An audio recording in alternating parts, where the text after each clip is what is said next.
What's up, everyone? My name is Starboy. Today, we are exploring one of Alaska's most underrated and mysterious places, the historical town of Hope. Let's go back in time.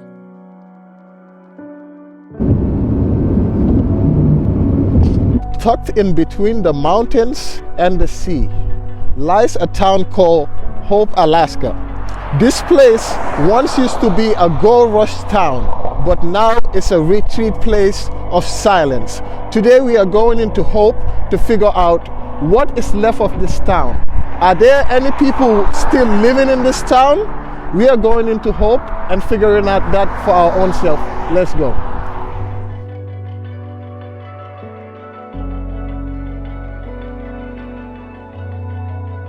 Guys, I want to say, we have been driving for about 10 minutes, and for the past 10 minutes, our cell phones are not working for one, and I haven't seen one single car pass us. Actually, we have seen many tops of mountains, like the top of the mountains while we are driving. So right now we are starting to get very worried a little bit because we don't know what's ahead. We saw one individual down the road and they was taking off their clothes. I don't know for what reason, but we're gonna keep going. Hopefully we get there in one piece and return in one piece. These roads are like something out of a movie.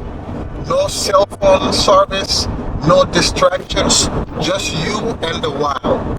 It is such a mind refreshing. The drive to Hope is worth the trip alone. Following the Tonagain Arm, every curve gives you another postcard view. It feels like the world is slowly falling away. Hello, so we just entered Hope, Alaska. A little history about Hope, Alaska. Hope, Alaska was found in 1896. Right the same year gold was discovered in America, long before Anchorage was ever found. But now it is home to little under 150 people. And actually, you can actually see Russia from Hope, Alaska. Hopefully we'll be able to see some of that, but let's continue with the journey.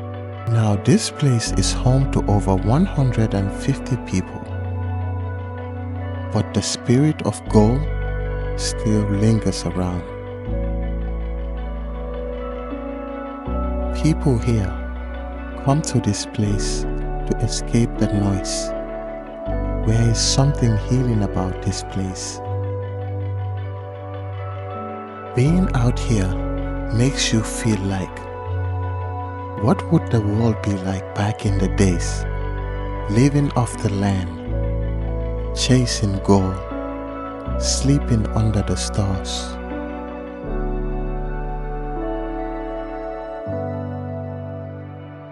Right now we are at Coldwater's Lodge and Market. There is something about Hope. People come here to relax and get away from the noise. And there's just something about this place. You only hear the ocean, the trees swaying. And if you come with me over here to see, it says, closed till further notice.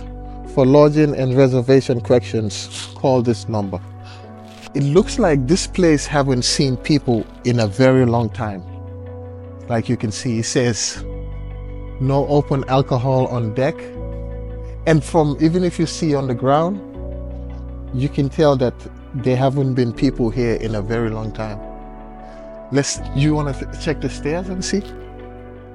I would actually want to see what is up here. Hope isn't loud. It doesn't need to be. It's a place that reminds you of how quiet and powerful Alaska can be. Wow.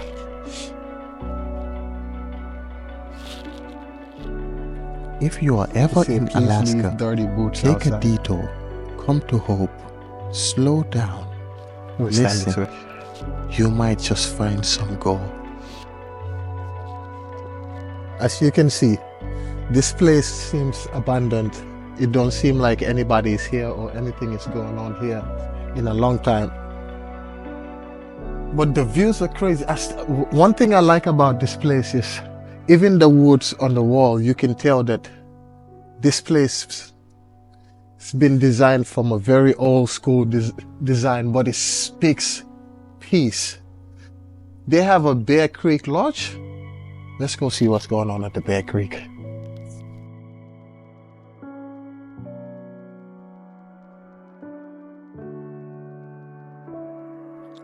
Legend says a prospector named Silas McGraw vanished in the early 1900s after striking gold on the Resurrection Creek. Some say he was robbed. Others claim he hid his gold and disappeared on a quiet night. Locals claim you can still hear the sound of the pickaxe echoing through the trees, but no one is there.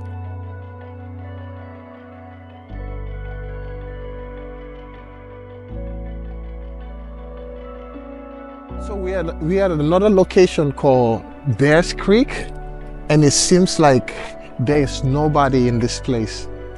The place is just quiet. Let's take a little walk towards this. This truck looks so awesome. This truck reminds me of like back in the days, in the 90s, like, or the 80s. This is what they used to transport the wood and different places. I do see it looks like there's some type of construction going on back there, but we're gonna check there. I want to see what they have over here.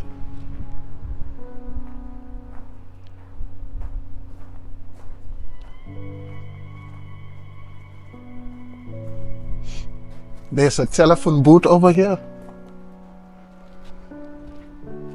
Guys, let's see if we can go inside.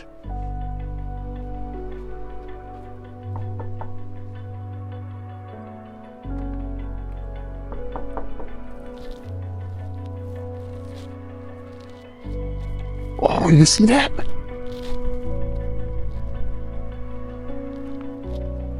It's basically like a tunnel. So what I'm thinking is this, the Bear Creek Lodge, that this is the main office, and this is it said the Trapper Dan. Trapper Dan's? Why do that name sound familiar? Trapper Dan.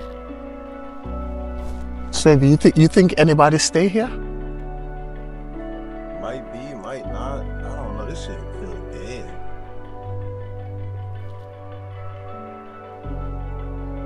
I don't think there's anybody that stays here.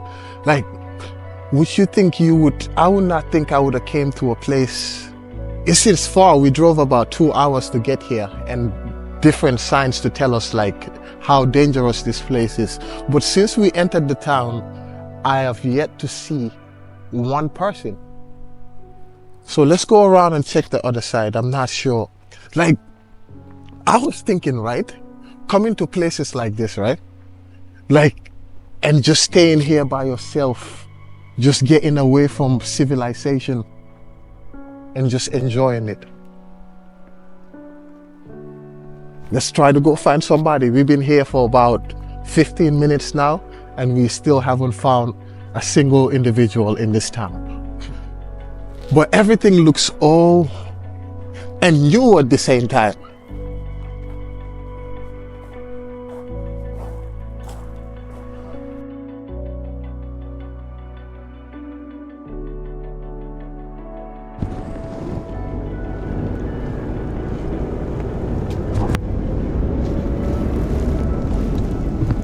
Looks like it's a truck out here. Let's see. What's in here going on? It's called the Creek Bend. The Creek Bend Company. Huh. So we just got to Creek Bend Company. I'm still looking for somebody, but it do look like there's signs of life here. So let's go inside and see if we can find anybody.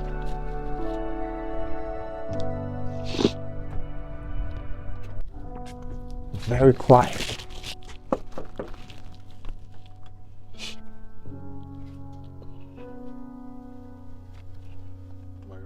Yeah, somebody's coming.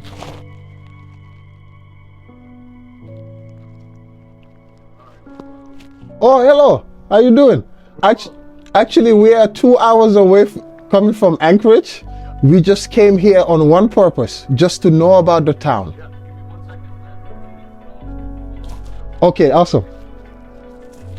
We finally found the first person over here in Hope, Alaska, and we are going to ask questions, and hopefully we'll get to know about what the town is, how the town is here, and how the people are living here.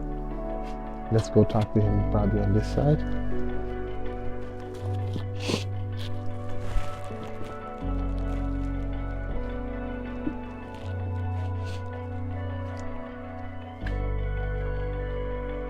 Oh yeah, yeah, this is nice.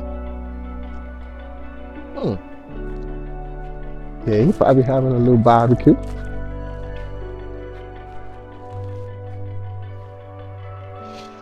The air, even the air out here smells different. Oh wow, it looks like a cabin back. This actually is bigger than like what we probably thought it was, huh?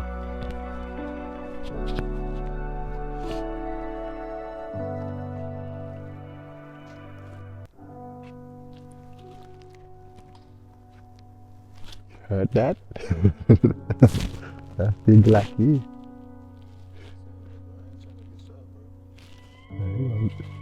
I hear him. You probably just paranoid.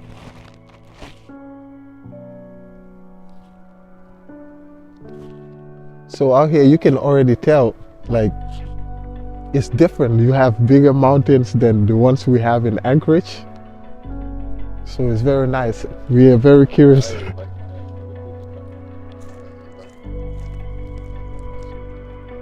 That's not good. You on good energy. Let me get other questions I need to ask.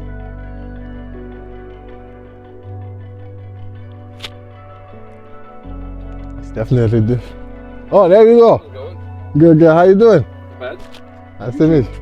They call me Starboy. Starboy? Yes. Yeah. How about, what's your name? Eugene. Eugene. Yeah. How you doing? Nah, not bad. Beautiful day. I was watching basketball. I seen that during the. Yeah. Because we came up here. We from Anchorage. Okay. But since when we got here for about 20-30 minutes ago, yeah, we are still yet. You are the first person we very encounter. quiet now. Very quiet. In a few weeks it'll be more. There'll be music and stuff. But now it's Okay. still April. It's still winter. How long have you lived in Hope, Alaska, and what brought you here? Just kind of moved up to Alaska for work. I lived in Girdwood. Came here, whatever, like in 2008, 2009. Wow. You've been here since 2009? Yeah. What brought you up here, if you don't mind me asking? I was living in Cape Town in South Africa and ran out of What? money, and I couldn't pay my rent anymore, so I had to come to America to work. So I came for 1 year, and when I lived in Girdwood in the winter, I had friends there who lived here. So I came to Hope, and I was like, oh, Hope's pretty cool, and kind of just mostly stayed. But If I may ask, what made you go to South Africa?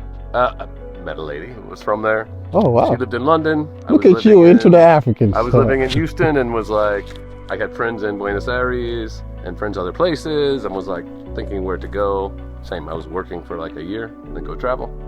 Oh, and wow. she was moving from London back to Cape Town. So it was like, I'll find a place. You can come down here for a year. And like I got a visa, like not a marriage visa, but like a stay and work, you live together visa. Okay, I forgot what they call it. Yeah, I paid a little money and they gave you a visa for like 3 years. I only stayed 1 year because I made no money. But, what do you love about this place? trees, the snow, the quiet. In the summer there's people, but in the winter it's very quiet. There's only 150 people in town. We're all community. It's like a little village.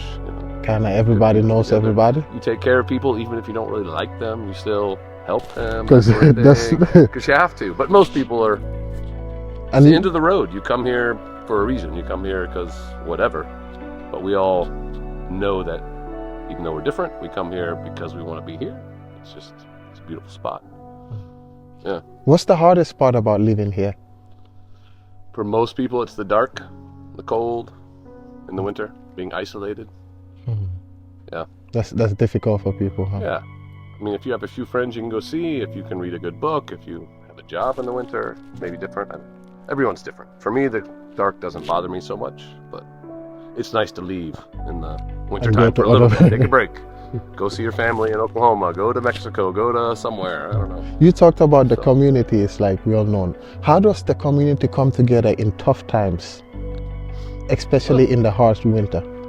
No, I mean, so when we first lived here, we lived in a little house, only had electricity, an outhouse, no shower. All the neighbors let us borrow their shower, their washer and dryer. If they go leave for 2 weeks, they say, you come house sit. You know, stay in the house, look after the dog if there's a dog or a cat, whatever. But they also remember 20 years ago, 30 years ago, it's the same for them. Like they have pictures of their kids and their kids are in a, you know, just in a pot on the stove and that's their water. We heat our water on the stove to bathe our child. That's almost sound like how I lived in Africa. She would always say, you know, come borrow the shower and borrow the washer and dryer. But when I was here in the 70s, we didn't have electricity. So wow. I don't feel sorry for you, but I'm gonna help you, and that's what you do in a community. It's like a joke, you know.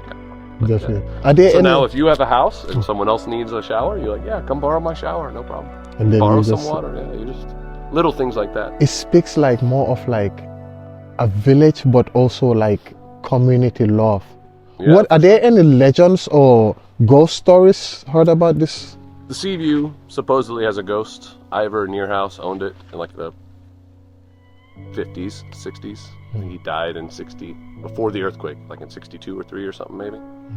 But there, yeah, people say that there's a ghost there, that his ghost is there. It's a nice ghost.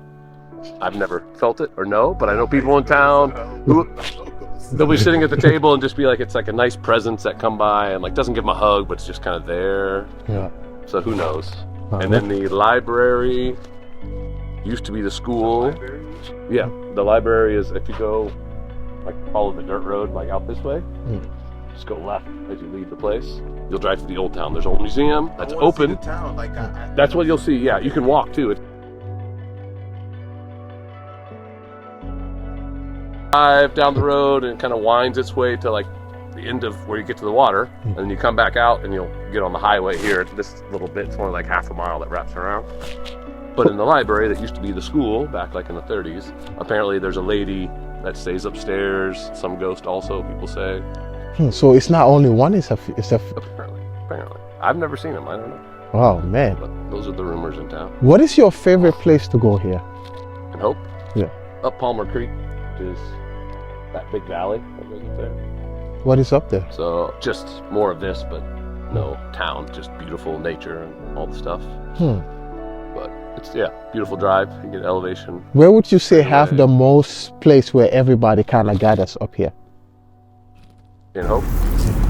I mean, in the summer, here you have music. I mean, this is very beautiful. Yeah, this has been like more new. It's 6 or 7 years old. The Seaview was a very popular place in the summer. There's another little restaurant there. People gather there. That's good. There's the social hall. That's when they get that house old built kind on of part stilts. of town. The Seaview and the library and all that. It was built 1902. But that's why we would go to have like kids' birthdays or Thanksgiving or Christmas in the winter when it's just us. You know, there'll be like 50 people who will go there and have Christmas or do some little celebration. That's the party in the area. Yeah. There's no water. You bring your food. We start a big fire. Everyone just hangs out in this old log building. Or you go to someone's house. In the wintertime, you just 5 people, 10 people, 15 people. You go to someone's house and everyone has dinner and hangs out for the night. Swavy, you think we can make it out here? Yeah, you can in the winter. Yeah. If you would stay for the winter, yeah, it's fun. It's different. But if you describe this place in one word, what would it be? Special, I guess. Yeah. I've traveled a lot of different places, a lot of different countries, and this place, yeah, definitely kind of speaks to me. Not to everybody. There's only 150 or 200 of us here. What would it speaks to us, so we stay here. Yeah. What would somebody who is thinking of moving out here know? It's not easy. It's not cheap up here. Everything in Alaska is expensive. And I noticed that from the difference of price when I drove 1 hour out of Anchorage. Yeah. No, well, depends where you go. Anchorage is expensive. Girdwood's expensive. Hope is now expensive. Different, 15 years ago. If you go north, Nenana, yeah, you can still get acres for nothing. But it's darker up there, colder up there. less people. Hmm. Yeah. This is nice for Anchorage people. A lot of people live here. They have their second home, their little cabin, or a little piece of ground where they just See, he was talking about that on the way. But they leave from Anchorage and come out here every weekend in the summer, like for their vacation or something. Definitely. Yeah. And when they retire, they will move out here and sell their Anchorage house. Wow. So you are out here. So how is the internet connection here? Because when we was driving down the way, it was kind of stopped for a minute. But I noticed you watching NBA over here. Well, they have Starlink here, and they also have whatever GCI or something. Okay. So those two things are out here. You lose service, like in the pass, going through Turnagain Pass. Okay. Yes. But like 3 years ago, it was worse. They just put in a new tower 2 or 3 Okay, years so ago. because I noticed I was able to collect phone calls a little bit after. Yeah, if you go up the road here 5, 6, 7 miles, you lose service, and you don't get it again until the big Kenai sign. It's like on the other side of the pass, like 30 miles away. Definitely. It's like gas. It's like all that. You come out here, maybe you don't have those things. Maybe they exist, maybe not. Before we cut it, is there anything you would like to tell the Alaskan people? Come to Hope. Some of the people might recognize me. Who knows? Yeah, I recognize my guy over here. Cool guy, man. He came out and so slow. These people have been creeping. They know. Definitely. It's not easy for somebody to see people like me come up to this place and welcome us and talk to us. So for my guy here, we have hope in Hope. We love everybody. An old story passed around Hope tells of a woman lost her husband while in a mining accident and walked the coast for weeks searching for him. Her spirit is said to appear near the shorelines during the storms, wearing a white dress, staring out to the sea.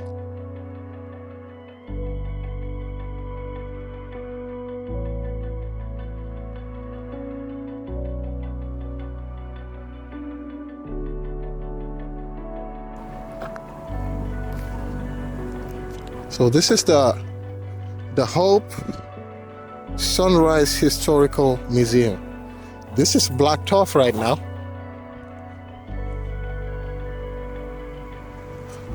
But I'm gonna go inside and see what they have here. I don't think this place will be open right now.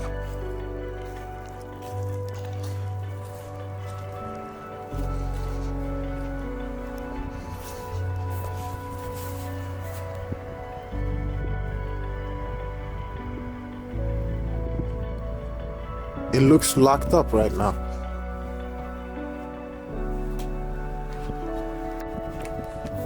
It's locked. It says it's opened. I don't know, but let's see. You see, many of our trees and Alaskan wildflowers are from the Garden of Polarline, Kowaki, who inspired others to love flowers, both exotic and familiar. Okay. That is nice.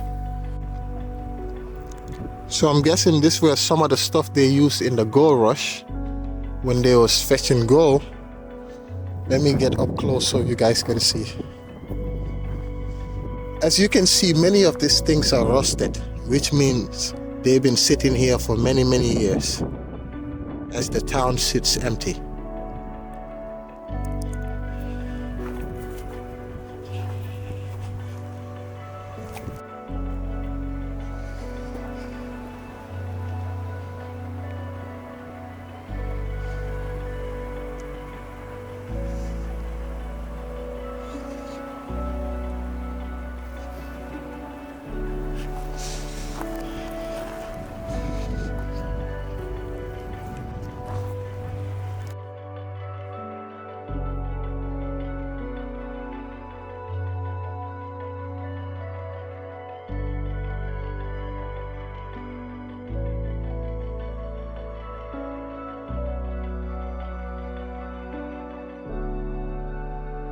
How you doing today, man? Good. How are you? Good.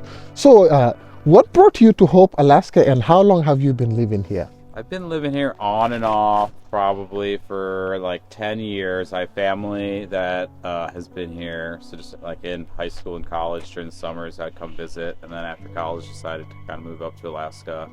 And Hope's kind of been my like base for most of my Alaska time. For most of Alaska, you've been based here for Yeah, most then of your I life? can work in Girdwood and Seward, and it's still kind of within driving distance. Distance to come here. And for a person that's in Hope, how is life like here? I guess it's very seasonal. So like during the summertime, it's like really vibrant, and there's like all this music and different stuff going on. And then the wintertime, it drops down. Only like 150 people live here year round, and it's like more families and pretty quiet, as you've seen so far today. Where yeah, it's pretty relaxing for some, or maybe too quiet for others. Why do you think people move up here? Like up to Alaska specifically. Yeah, or even Hope, Alaska to be specific. Because for people that even stay in Anchorage, they call us like we stay far away. But what about this place? I think for a lot of people, like, you know, if you come up to Alaska or if you live in Alaska, you want to live like a rural place. So it's got like the conveniences of being within an hour and a half of Anchorage, but it still like feels like you're out there pretty much. And then I think a lot of people come to Hope because there's like affordable land still. A lot of other parts of Alaska, it's kind of overpriced for most. Yeah, and then I think like the community too for Hope for sure, where a lot of people are looking for like a kind of like an arts community that's not too like over like egoed or whatever, where everyone's accepted, but there's still plenty of stuff going on every weekend during the summer. Is there any local legends to know about or any ghost stories? Yeah, the sea view around the corner, if you take a right up there, you'll see there's an old building like at the end of the road called it's called the Sea View, and on the side of it says Ivor Near House, and I guess that guy haunts that building still. And my aunt used to own the building, and she said she's seen him once or twice before. I don't know if it's true, but I'm trying to think of other ones. I heard there was a lady too. One, but what's that? I heard there was a lady too. I don't know. Is that not okay? Yeah, maybe. Yeah, I'm sure there's plenty of them with people who've lived in Hope now for like 140 years. And there's, you know, back in the mining days, it was definitely harder times. I'm sure there's pretty wild stories. Definitely. Wow, that is. I seen the school. The school said it was open from 1936, 38. Yeah. So this one is the old schoolhouse, and then they built a newer, like updated one that's like actually like a pretty big, nice building. But yeah, I think this building's like just about 100 years old. How do the community come together in difficult times, especially in the winter? I'd say a variety of ways. Like we do a lot of events on the weekends where it's like puzzle night or like they could be cornering like that. Or if you go around the corner over the sea view a little bit later, there's a social hall, which like once or twice a month there's an event where like it's just a really big room where kind of the community comes together, and most like little small quorums people have are dropped, and and then in the summertime we have this 2 or 3 big events that are like 5K runs that the street will be full of people, and it's like really busy, and a lot of people make it an effort to be there. Definitely, man. Very much. Thank you very much, man. It was really nice talking to you. Journeys, and nice to meet you. Thank you, definitely. There is a crumbling cabin on the outskirts of Hope. There is a hermit where a hermit once lived. He kept it to himself, believed in spirits, and eventually vanished. Visitors claim the air around the cabin feels colder, and sometimes you can smell cigar smoke, even though no one is around.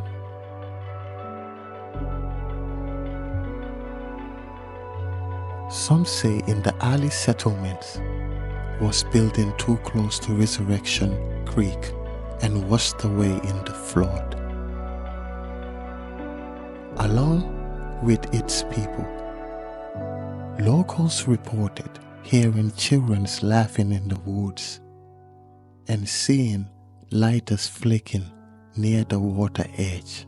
Hope isn't haunted in a horror movie sense. It's haunted by time, by dreams that This faded, whole place looks abandoned. by lives that were left behind. The ghosts of hope are not to scare, their memories lingering around. This isn't a town filled with ghosts, it's a town made of them, hopes that never struck gold, names weathering off in the grass stones. So right and now, stories still we are at the waiting end to be of told. Hope. You can no longer go past this sign. This is a trail, it's called the Porcupine Campgrounds, but this is the end of Hope, and after this road, you can no longer go. So our experience here was very nice. We came and experienced a city in a mysterious city, an underrated city in Alaska. Came here and only met 2 people in the whole town. And you see old places. This place is still reserved. It's been the same way it's been since the gold mine times. This place is well known for gold. It's been known since America discovered gold. People moved into this town. It was a gold rush, but you can still tell that the gold rush feeling still rings around in the air for the few people that stay here. Thank you everybody who watched this, and let us know where you would want me to go next in Alaska or anywhere in the world. Thank you very much for watching this documentary.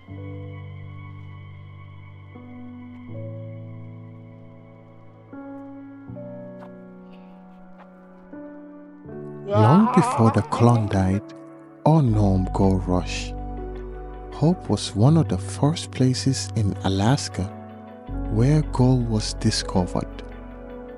In 1896, gold was found in the Resurrection Creek, just a few miles away from where the town now sits.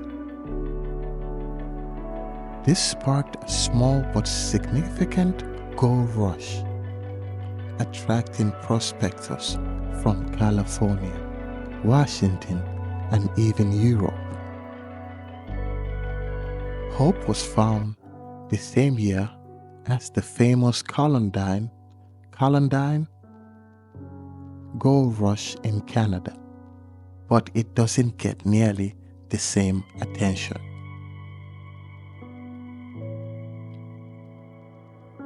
Hope quickly became a bustling gold camp. Tents, cabins, and boxes lined in the creek. A small port developed to bring in supplies from Seward and ship out gold.